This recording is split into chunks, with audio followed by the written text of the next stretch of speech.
You aren't actually going to do it, right? Ralph sighed and stared off into the distance.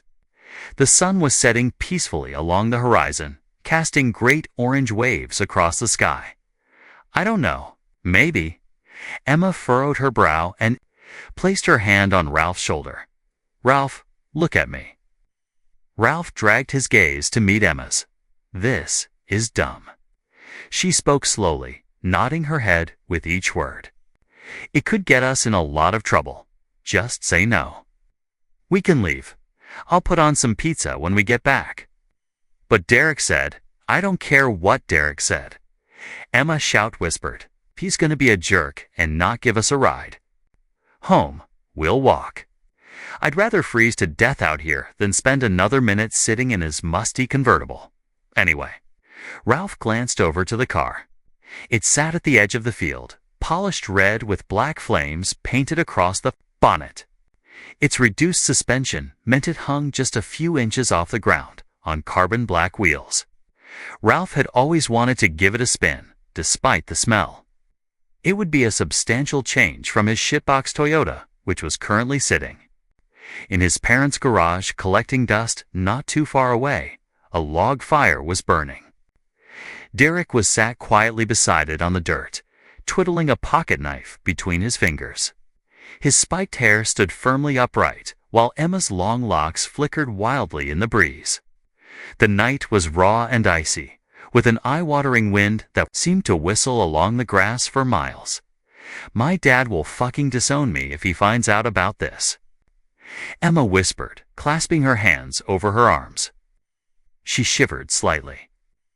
The biting cold was intensifying as the minutes passed by. Hey, lovebirds. Derek suddenly interrupted. You coming back over? Or am I just going to be waiting here? Like a third wheel, the rest of the night.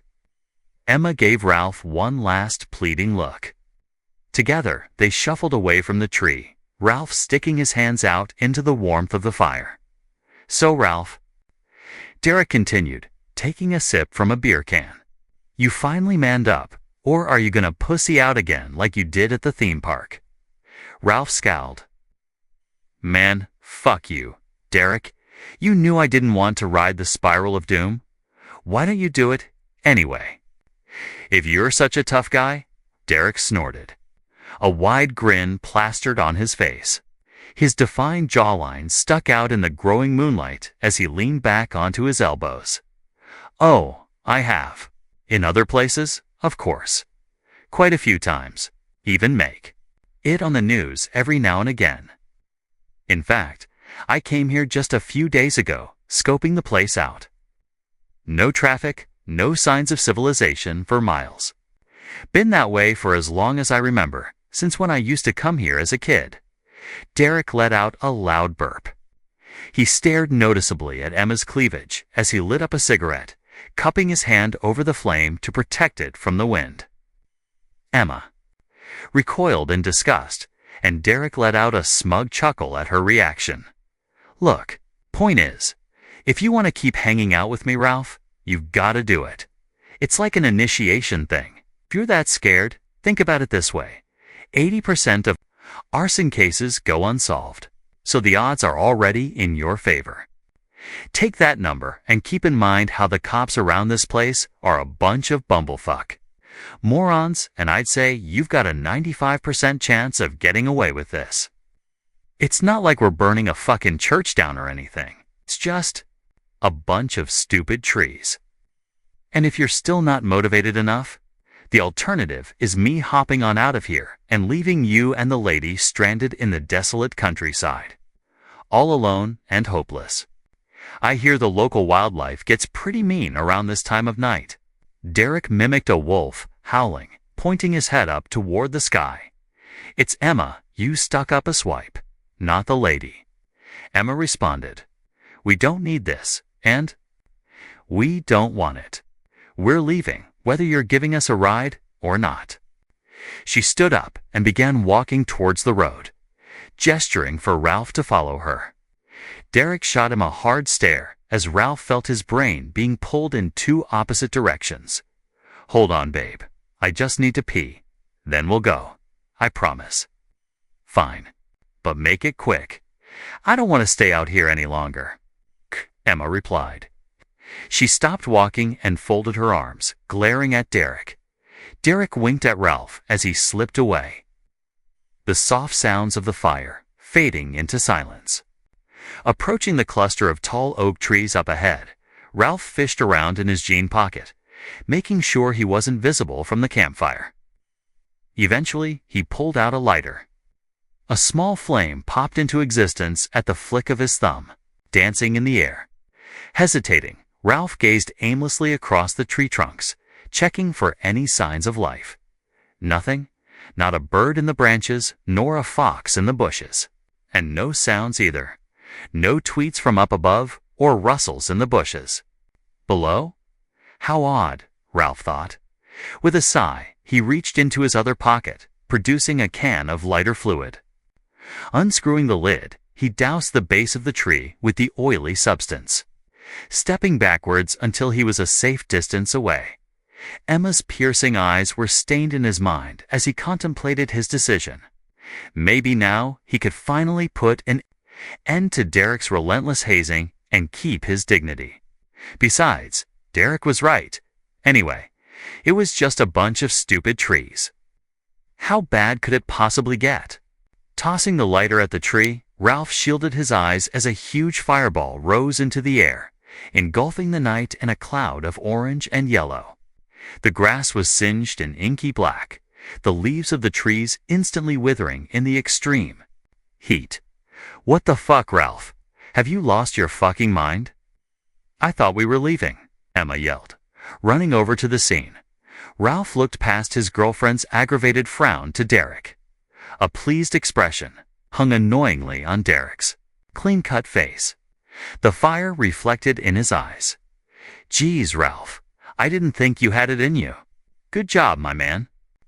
We'll leave soon. I just want to stay and watch the fireworks for a minian unearthly scream shot through their ears. Ralph clasped his hands over his head instinctively, dropping to his knees in shock. Emma screamed and almost fell to the ground. As Derek stayed planted in one spot, wincing through the noise, another ear-piercing cry echoed across the fields. Ralph stared at the trees in horror, the heat of the inferno radiating against his skin. A horrible realization crept over him. There was no ash, no peeling bark, no collapsing branches. The roar of the fire was mixed with a wetter, dripping sound. A pool of sickly brown and green was gathering at the base of the trees, inching closer. To Ralph's rugged boots, the trees were not burning, not sagging, and falling like a piece of wood. The trees were melting. What the fuck is happening? Emma cried, jumping to Ralph's arm. The pair turned to Derek. Slowly, began to back away. I'm sorry, you guys. I really am. For the first time since Ralph could remember, there was fear on his face. Real fear. His smarmy, confident tone had dropped to a lowly whimper. I had to bring you here. They wouldn't leave me alone. Derek, what the fuck are you talking about? Ralph shouted. It's the trees. They're not trees. They're.